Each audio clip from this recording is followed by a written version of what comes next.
while they're getting their dollar bill set up, what's going to happen is next period, all of you guys are going somewhere to watch something, so I'm losing my whole period. So what I'm going to do is I'm going to take, like we did with Ms. Herman before, and we'll put that to a website for those of you, for them. And I think this is a great tool. I'm going to look into getting an actual camera next year where I can videotape each and every class and post it, and that way if you need to go back and listen to it because of something you don't understand or you didn't get or you're absent, then you can go to that website. I think it's one of the days that I was not here, I went to a conference down in Columbus, and it's called Flipped Classroom. Yes. And I think it's an excellent thing. So tomorrow, with people being out for FFE and other things going on, how many people will not be here tomorrow? I'm going to do the same thing. I'm going to videotape that, and then I will give you a link in which you can watch that and get that done. If you are not going to be here, the Friday assignment, the book work will still stand, but obviously the lab won't be due on Monday because you just turned it in. Remember, we were to do that on Thursday, remember? So I flipped that. So just a book assignment if you're not going to be here for Monday. What do we got going here? We ready? Okay, let's, actually, guys, I'm going to stand up here front so it's on the video. I'm going to be able to run feet doing stuff like this, but I thought it was really cool. I found this activity. It's kind of like a magic trick, I know. So let's review what a catalyst is. Define catalyst for me. Speeds up a chemical reaction without being consumed. What's the chemical reaction here? Yep, you're linking the paper clips in the lab when you're answering your question by forming links like that. What's the name of that molecule? A polymer. So like silly putty, and if you've ever made slime, you've heard of slime, those are all Elmer's glue, those are all polymers. And so instead of clipping them on physically each time, you are just simply doing this. So you're speeding up a chemical reaction without being consumed. What's the catalyst? The dollar bill. And it's going to come out just like it did except for Zane, who ripped us in half. It's going to come out unscathed. Okay, guys. Ready? Woo! There we go. Hold your paper clips up. Good job. Don't rip my dollar. Good job. Yay. All right. Just lay it right there. So I thought that was a really great activity to show you this. I need you to get out your notes that we started making on the collision theory. Do we need to review any of that? Are you good with that now? Collision theory, factors for change, chemical reactions, how to measure it, and so forth.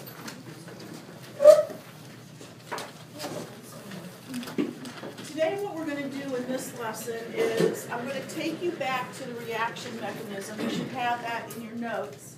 And I'm going to add a couple more terms to that. We are then going to look at the potential energy curve, which is what your homework is going to be tonight. And then I want to take you to the rate law. And then actually we're done with chemical kinetics. And next week then we're going to be moving on to equilibrium, which is essentially what we're going to be doing the rest of the year. Equilibrium is a broad umbrella with lots of things underneath it, acid and bases being one. So once we learn about equilibrium, I can start putting in like the acids and bases and so forth. So I'm going to take you back to the reaction mechanisms, and again I'm going to review the law that says if you take a sum of the, what do we call each individual step? What do we call each individual step? Elementary step. So if you don't have that down in your notes, make sure you put that. And this one then would have 2 elementary steps. And if I look at this one, the overall reaction to this is 2NO gas plus F2 gas produces 2NOF gas. So you need to copy that down, and then we're going to talk about this. Do you remember the name of the law that says it doesn't matter how many steps it takes to get to the overall reaction, but the enthalpy change, or delta H, is the sum of each individual reaction. Do you remember who that is again? Hess's law. We're going to relate this in terms of a reaction mechanism, but I need to get you, I need you to write this down because we're going to label this. So again, this reaction mechanism, the steps it takes to get to the final product in this case is 2NOF. And this reaction mechanism contains 2 elementary steps. Good luck at that. I'm excited for you. I think it's awesome. Let's get my board's blank.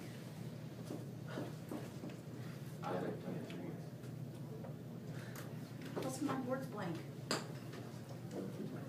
Why is my board blank?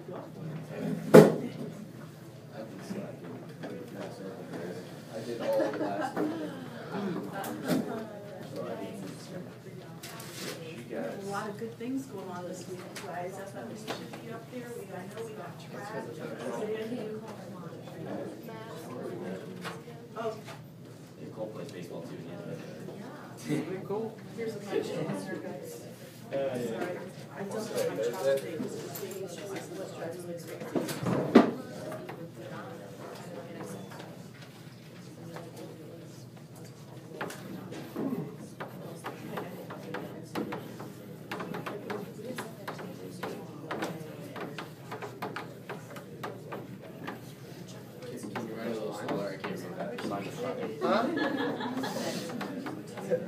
There's a lot of people that need right.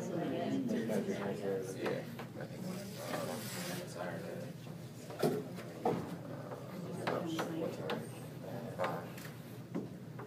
you write that for mine? Is it home? You guys, yeah. You guys play tomorrow? Play St. Francis.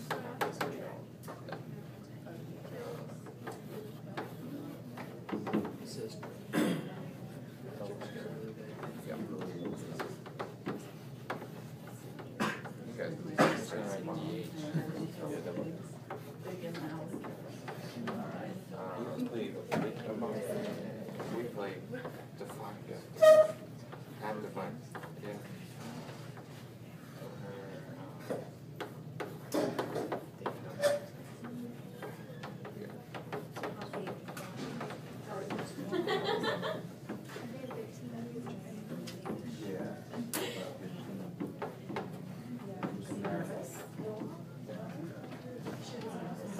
Is that home or away? I don't know. Okay, thanks. Yeah, it's fun. Yeah. Okay. Thank you. Okay, so we have some terms here that we had before. Can someone tell me what rate determining step is before we determine which one it is? Yep. It's the slowest step in the mechanism because it determines the overall rate. So if I ask you in this particular reaction mechanism, which one would be the rate determining step, you would tell me which one. Number 2. You were right. Now, let's do what we did for Hess's law. Remember how you had to cancel stuff out if it didn't show up in the final equation? Is there something that is a reactant in a product that we can cancel out that does not appear in the overall? Yep. Anybody? Say what, Ariel? Which one? I thought I heard you say something. This one? Uh-huh. So I'm going to eliminate this one. And do you have any idea what that would be called? Any idea what that might be called? Intermediate. Yeah, very good. Look, you are so smart. Thanks. Intermediate product. It's what's produced in one step and consumed in another. Gonna keep you around. Good job. And so that would be considered the intermediate product. That which is consumed in one step, or produced in one step and consumed in another, and it will not be in the overall product. All right, I'm ready to move on from reaction mechanism. Is there anything else that you do not understand about reaction mechanisms? Okay, let's go on to our potential energy curves. This is what we're going to have our homework over tonight. And this is the one in which I had the demonstration for you that I want to do. I'm going to hold off on Monday when everybody comes back. I'll have their period, and I also tomorrow have a lot of people out, and I want you to see this. So the demonstration on showing you this, the visual demonstration I'm going to show you on Monday. What we have here is a visual representation of what's going to happen, and also of the video that we saw on Monday, where this is my reactants and this is my products. I'm going to talk you through this. So if this is my reactants, if you provide energy to them, they start up the hill. If they don't have, they start breaking apart. If they don't have enough energy to make it to the top, then they fall back down. So I'm going to add a little bit more energy, and they go up the hill a little bit more. It is not until I provide enough what? What's it called? Activation energy. It's not until I provide enough activation energy will it get to the top. That energy is used to break bonds. Now, what's going to happen, and I can do this visually with color. Let's say these guys are this color. So at the top, and I want you to think back on the video that I showed you on Monday, you have this monster-looking thing at the top. Guess what that's called? Say it again. Look at my board. What do you think that's called? Activated complex.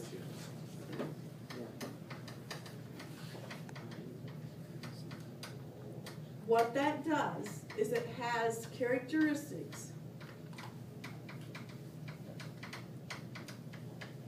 of both reactants and products. The activated complex has characteristics of both reactants and products when it gets up to the hill. At this point, it's on the fence. It can fall both ways. If there is enough energy, it's going to fall back to the other side, completely breaking all of the reactant bonds and creating new product bonds. But what's required for this to happen? Enough Energy activation. Activation energy for this to happen. So does the whole process make sense to you? Here we have our reactants, activated complex, and then we have products. Yes, Michael? The circles you have on the graph line, can you tell me what those are? Those are my reactants. Okay. Those are just like two things mixed Yep. together plus three things mixed Yep, together. and let's put them over here. Let's make something over here. I have no idea what it's going to be, but we'll do this. There we go. There's my new products. So what I have here is the potential energy, and then we have time as we go. So what I want to do, and this is what, again, your homework is going to be over tonight, we have to fill this in. So we're going to start out with something pretty easy. Let's start out with the potential energy of the reactants. What would be that value? What would be my potential energy of my reactants? Right here, which is how much? 200. Speak now if you don't understand where I got that number. Okay? The next one, what would be the potential energy of my products? About 350, and I know this is not a good graph. I don't have graph paper up here, but we're going to say 350. Close enough.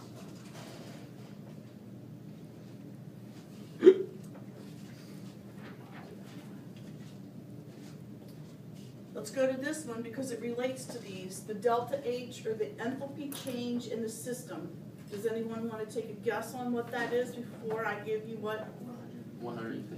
Good job. 150. So who wants to explain what that is? Yep, go ahead, Nick. Luke? Well, since this reaction is endothermic, it's going to need to take in energy overall, and you're going to have a positive number there. And then it's just the difference from the original potential energy to the final potential energy. That is perfect. And you brought in something that I was going to talk about next in a little bit. Can you tell me why you know this reaction is endothermic? That is so cool. Because the products have more potential energy than the reactants. The products have more than here, so I have to add energy to this side to get them to be equal. Does that make sense to you? And you were going to originally have to add energy anyway to reach the energy of activation, but the final energy is still what you're looking at. Very excellent. Okay, excellent. Do you understand why that is endothermic? That's just bio. You got it? Okay, good job. Now, activated complex potential energy. How much? 500. Oh, I lied. Yes.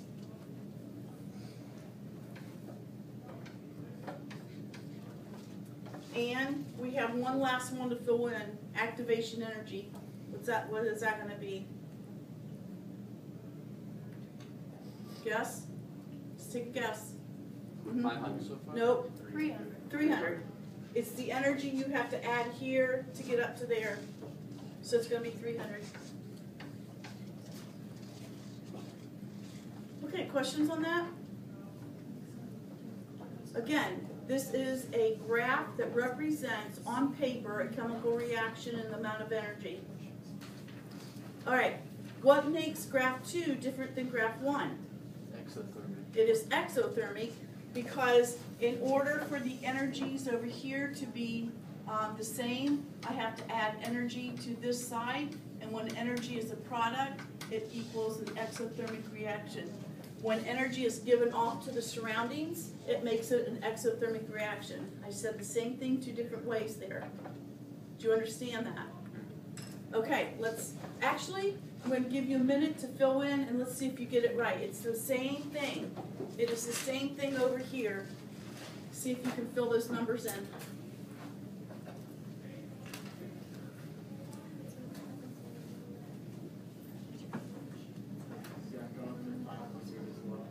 Say it again. Does that peak at 500 as well? Yeah, when you're looking at it this way, that looks like it's at 500. Do I need to lower it a little bit? Yeah. When you do your homework tonight, it'll be on actual graph paper, so you can feel. I probably should lower it even more, but I think you get it.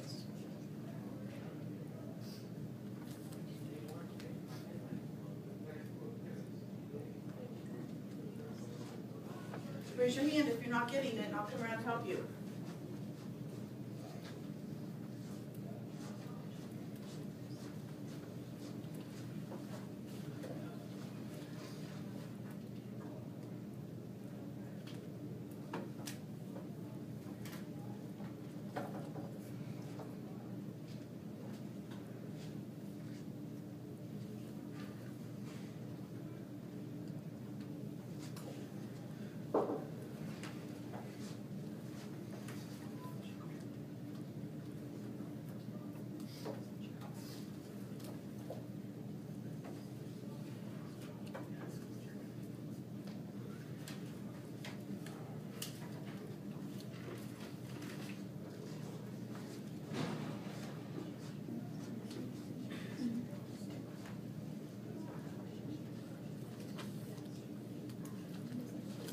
I want you to be very careful with your delta H on this one.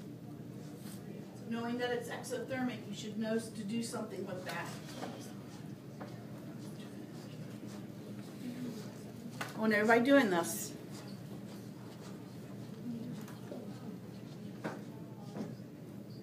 You got it. Good job. Good job.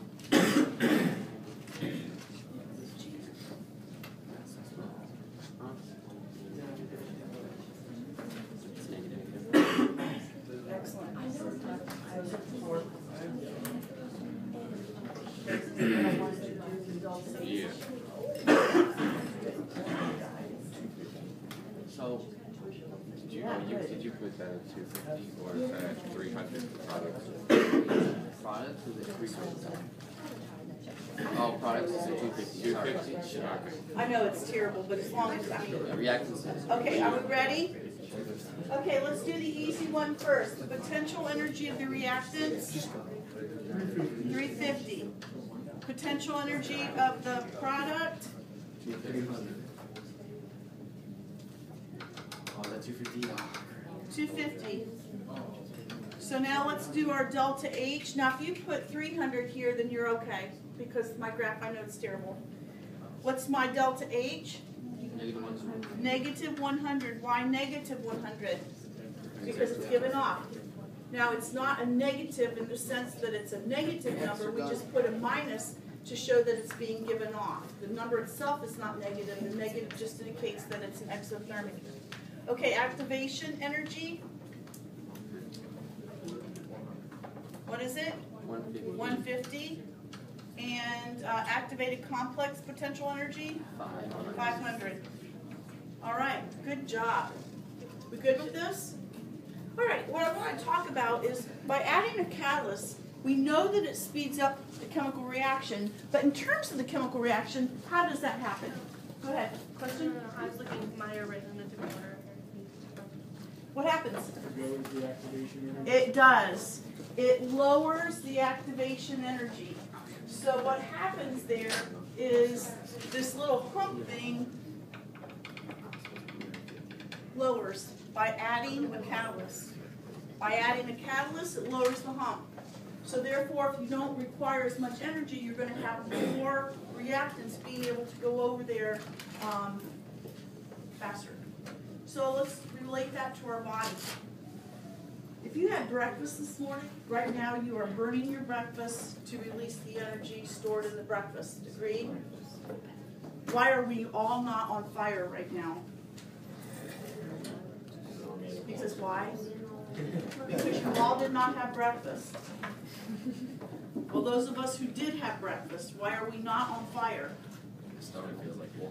Your stomach feels like it is? I don't see any flames. Because It's what. I mean, Because there's catalysts in our body Because there's catalyst in our body that allows us to metabolize or burn our food at a lower temperature. And what is that temperature 98.6 on a good day? degrees Fahrenheit. So there's a good example of chemistry at its best.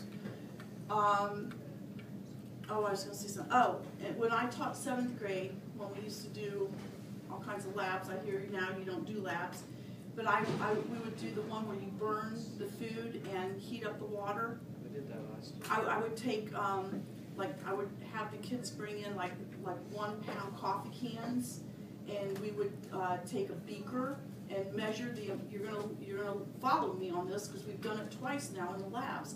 They put so much water in a beaker, and then I would take a cork, like a real cork, not the black ones, but the ones, the old-fashioned corks, and I would put a pin in it, and they would take a peanut, and they would mask the peanut, and then they'd put it on that pin, and then we would stick it up underneath. They'd take the temperature of their water, they would stick the cork with the peanut up underneath that jar of water, and they would light it, and it would burn and heat the food.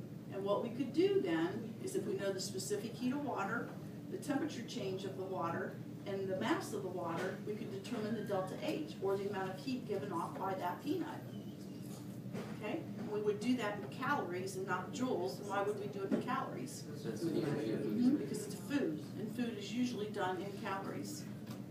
Pretty cool stuff, huh? We did that with a potato chip. Did you? Potato chip? Very good. Excellent. Cheetos.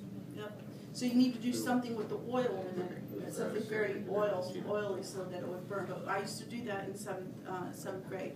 So anyway, that's a good example of an enzyme, which is a biological catalyst, and what it does for us in terms of lowering their energy. All right, one last concept, and then I'm going to let you get started on your homework, and that's rate law. Is there any last questions over this? Because again, this is what your homework is going to be over tonight. Are we okay with this? All right. So the rate law is an equation that allows us to calculate the reaction rate for any given concentration. And the reason I put that bracket up there again is next week we're going to be talking about that bracket a lot. Do you remember? It's concentration, but do you remember the units that you have to use if any number goes in there? Mole per liter. So if I put the number 3 in a bracket, you have to know that that means mole per liter. It's a concentration. We need to talk about this definition a little bit more. I'm going to allow you to get it down on paper because I really need you to understand what the rate law is. Another important thing to know about this is there's no way of knowing what the rate law is unless you go to lab. We could do this. You would have the knowledge and the ability to determine a rate law for any reaction.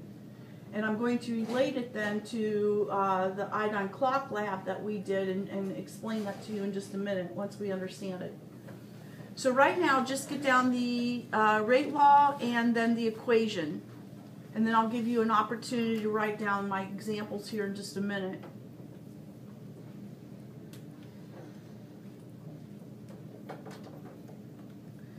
What I'm saying is, if I take my reaction and I change the concentration of either one of my reactants, how does that affect the rate?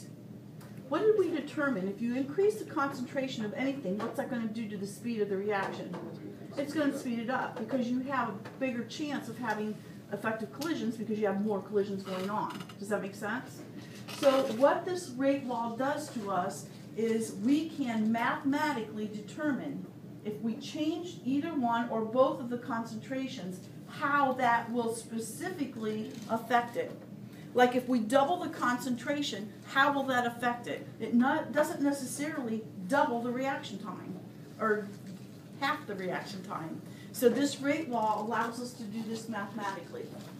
What you need to know in this rate law is what these numbers are. K is a constant. It is a rate law constant.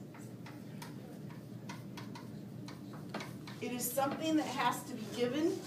It is a constant that allows us to relate concentrations to the rate. It has to be given to you. And there are books, you can go online, you can find this. If you have your chemistry Bible, you can look it up for any reaction. It will give it to you. These are my reactants. A and B are the reactants. So you might have more or less. If it's a decomposition reaction, you're only going to have one. Or it could have more than 2 reactants. So it could be 3, 4, 5 reactants. Or it could be down to 1 if it's a decomposition. X and Y are the coefficients, or not coefficients, it's what's been determined experimentally and how it affects it. You want to put that up, Nick, for me, whatever it is? All right, let's look at the very first reaction, please. Let's write this down, and I'm going to show you how it works.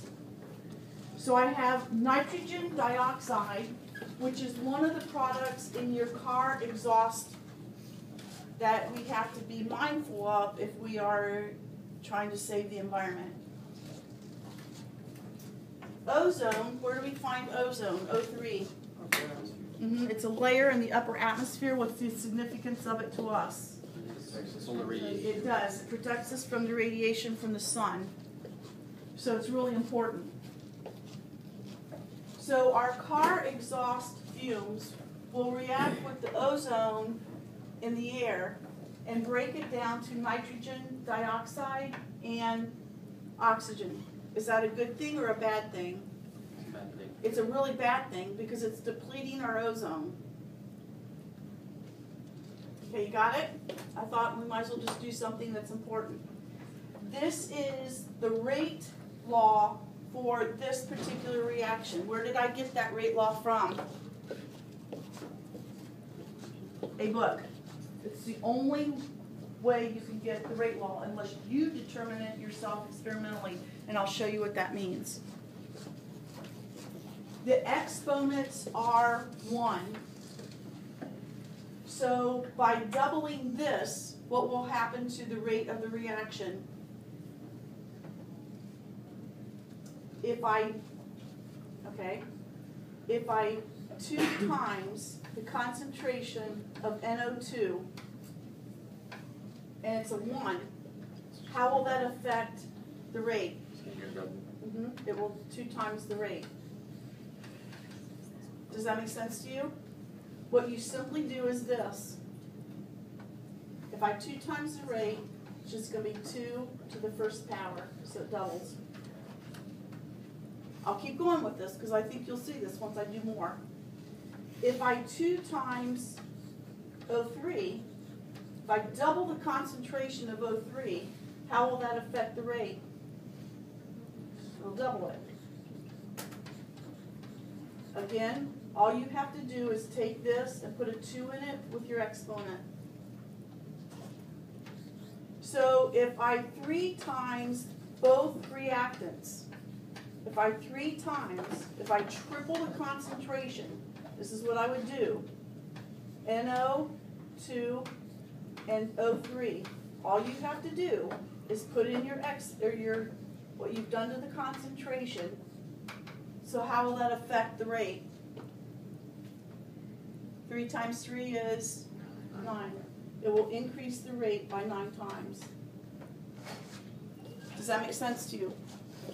Where the 3's in the concentration brackets? Yes, 3 is the concentration, correct. Where did that come from? I just made it up. I said, what would happen? I made a what if situation. So I said, what if we tripled the concentration of each? Okay, let's just stay here again. What would happen if I would 4 times each? 16. Because it would be 4 to the first power, and 4 to the first power would be 16 times the rate. That's a pretty simple one. Okay, I want you to write down my second example.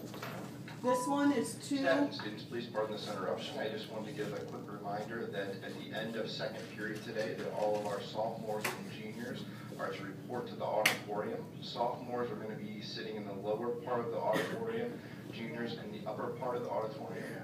Teachers that have all sophomores and or juniors at this time, if you could please report also third period to the auditorium for supervision. So thank you and have a good rest of the day. Darn, I have 1 senior next period, so I'm not going to be able to go down. Isn't that a You should just shame? go with them. Just take them down with you. I don't think seniors are allowed down there. I don't think they'll I know have if things to you do. Okay, you ready? Because this one's harder. So I take 2 nitrogen monoxides and combine that with oxygen, and I get 2 nitrogen dioxide. Here's the rate law. K equals NO to the third power and oxygen squared to the second power. Can you tell me where I got the 3 and the 2 from? Experimentally determined. Okay, it's on my way. All right, here we go. If I only double the concentration of NO and leave oxygen the same, well, first of all, let's do it just with a 1 concentration. If it's a 1 concentration, both of them are 1, what would be the rate right now? 1K. Well, this would be 1 to the third and 1 to the second, and it would be a 1 cubed is what? 1, and 1 squared is 1. So it's going to be 1. All right, now I'm going to double this, but keep that the same. What would be my rate? 8. 2 cubed is 8, and 1 squared is 1, so it would increase it by 8. Tell me now if you're not getting what I'm doing. Okay, here's my next scenario. I'm going to keep NO the same at 1, and I'm going to take O2 and I'm going to double it. What would be my rate? 1 cubed is 1, and 2 squared is? 4. So it's going to increase by 4. So here would be a great question. If I want to increase the rate, would it be better to double the concentration of NO or double the concentration of O2? NO. Or another way of asking that question, which one has a greater effect on the rate if I change the concentration? And the question would be, or the answer would be NO. All right? Now, I can keep going with this. What happens if I triple both of them? So this would be 3 cubed and then 3 squared. So 3 cubed is what? 27. 27. And 3 squared is? What would that be? 243. Thank you. Because I didn't know that. 43. What'd you say? 243. Thank you. Do you understand the rate law? 43. Oh, technicalities. Do you understand how it works? Yes. Okay, now, don't I have, You have like 3 minutes. do you understand how you could do that experimentally? Yeah.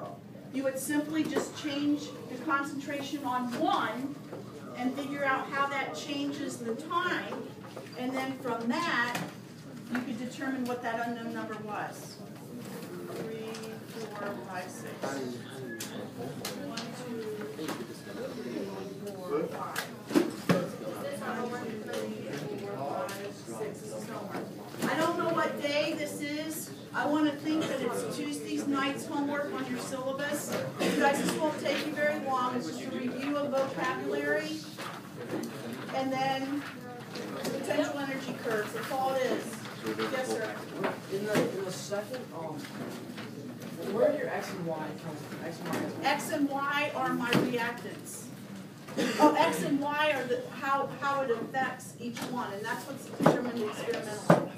Okay, so those are just like examples of those could be. Yes. Then it's not 45. No, they will not be whole numbers all the time. We will do whole numbers, Yeah. but it won't necessarily be whole numbers. I think I was supposed to pass these out. Can someone help me do this real quickly? Just throw it at the end of the table. What X and Y represent like the words? Help me out here. Say it again. What would X and Y represent? They represent how it affects the thing. It's experimentally determined, and it's how it affects the rate. Justin is here. Pass them out quickly, please. Oh my God. 48.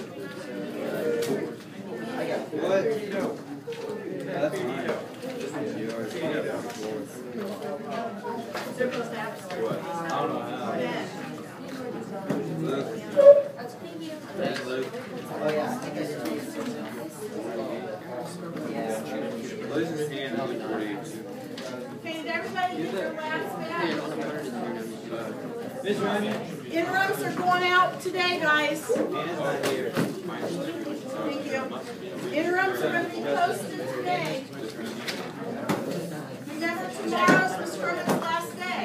So if you want to read, then you're welcome to do that.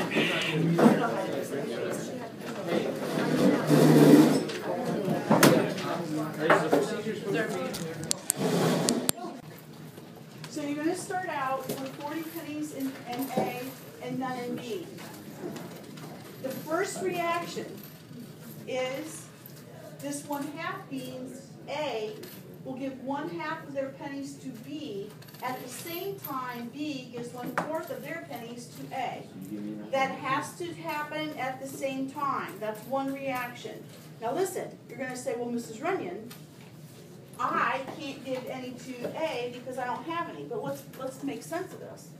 If I am at time 0 and I'm mixing my reactants together, will you have any products to reverse? No.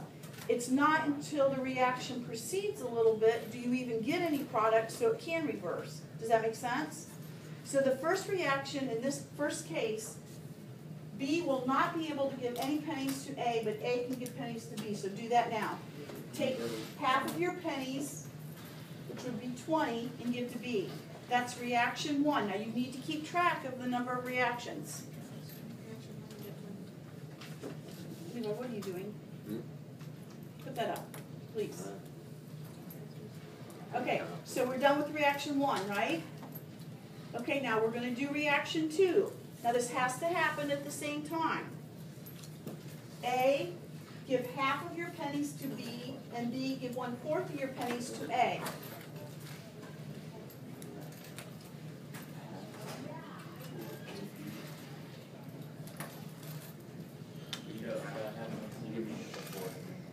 If you have like a half, you round up, and if it's less than 0.5, you round down. So if your half comes out to be like 7.5 pennies, then give them 8. Then we can't give them a half a penny. Just like you couldn't give them a half a molecule. All right, do you understand the rules? You will continue doing that until the forward rate equals the reverse rate and the concentration of your reactants and products stay the same. Now listen, this is what you're going to do on paper. Once you've reached equilibrium, you're going to take your scrap paper that I gave you and you're going to write a number 1. You're going to put both names on it. You're going to write a number 1 and you're going to calculate what we call the equilibrium constant for that reaction. It's basically going to consist of counting the number of B pennies you have divided by the number of A pennies you have, and that's what we're going to call the equilibrium constant. You also need to write down how many transactions were made, how many reactions occurred. Once you get done, you're going to go to these situations over here. The next game is the initial concentration. You will start out with A gets 40 and B gets 20. You will do the same thing. Calculate your equilibrium constant. Then in number 3, your initial concentration, A will start out with 0 and B starts out with 40. Do this until you get to equilibrium. Now, the next 2 are going to feed off of number 3. Once number 3 has reached equilibrium, do all your math and stuff for number 3, but keep it as it is, and you are going to remove 10 B molecules and you're going to reach equilibrium again. Keeping this situation, you are then going to add 5A molecules and reach equilibrium again. Once you've done all 5 scenarios and have calculated your equilibrium constant for each one, I want you at the bottom of the page to compare your equilibrium constants and explain the results. You want to the nearest integer. So if it's 2.01, you're going to take it down to 2. If it's 2.2, you take it to 2. If it's 1.98, you take it to 2. If it's 3.36, then you take it to 3. So you want a whole number when you do your comparison. Yes, ma'am? Okay, I'm kind of confused with this equilibrium constant. Yep. Like what number, at Okay. what stage are we using? Okay. So once your forward and your reverse rates are the same, and you will recognize this, I promise you, or another way to look at it, every transition you do, the number of pennies don't change in your piles, you've reached equilibrium. Okay. So once you're there, count the number of B pennies you have, and you're going to divide it by the number of A pennies you have, and you're going to get a whole number. How is it not going to be the same number? Like if we Well, No, we have 20. because it's not, equilibrium, it could be, but it doesn't have to be when they're the same. It's just they stay constant. Okay, so like when we do one transaction, we have the same amount of pennies that we did. No.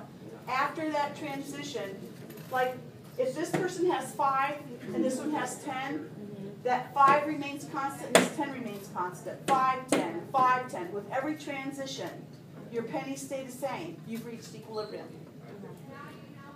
Well, I think once you do one, Carly, you'll get it. So let's. So it's not going to be 20. We're gonna have a mile worth plus years of stuff. It could be. I mean, that could be a potential, but that doesn't necessarily mean that you've reached equilibrium. Not when you're the same. Okay, so now you need to do another transition until you reach equilibrium. You just need to let me know when you Yep.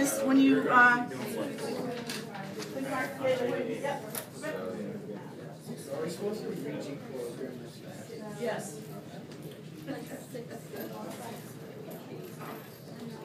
Did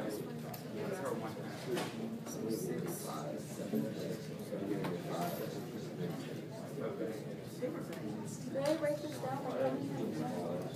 Does anybody want a newspaper? So if I have 15 of these, and I'm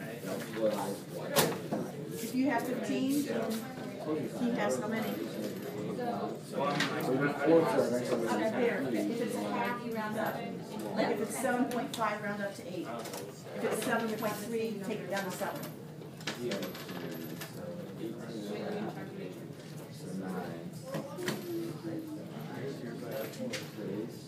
Yes.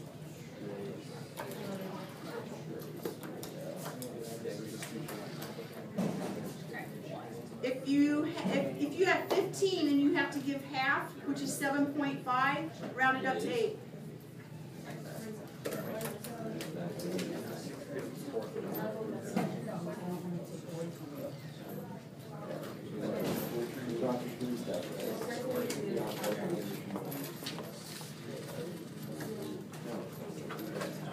No, shut up. Give me a four. You're stripping that. Give me a four, I'll give you a half.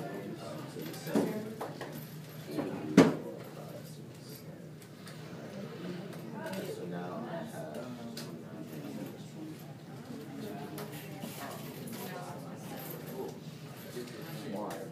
Is there a unit on your equilibrium spec unit? Guys, I'm going to be right back. I need to run this down to ISA. How many?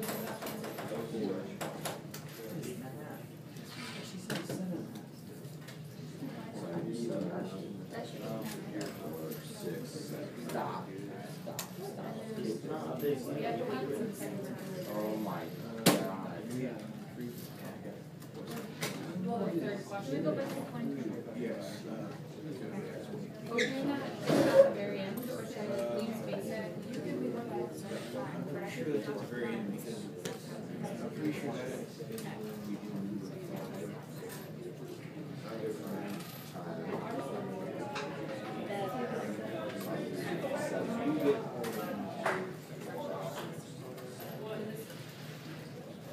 Wait, no.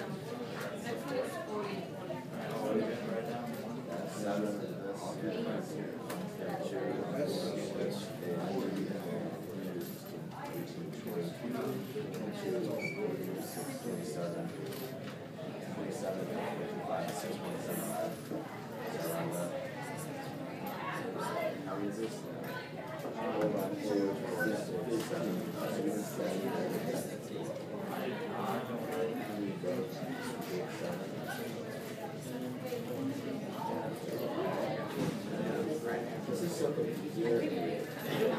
Yeah. That's when we both get 7. So, That was on our 6. so now do you need to check how many multiples? 2, 4, 6,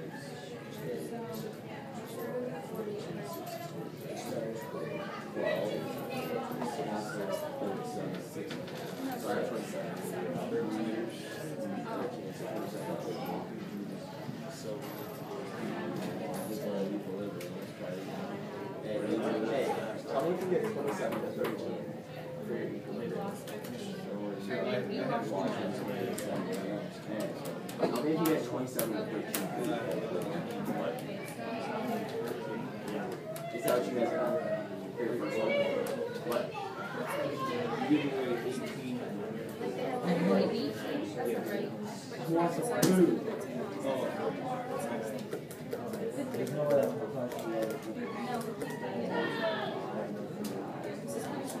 Yours is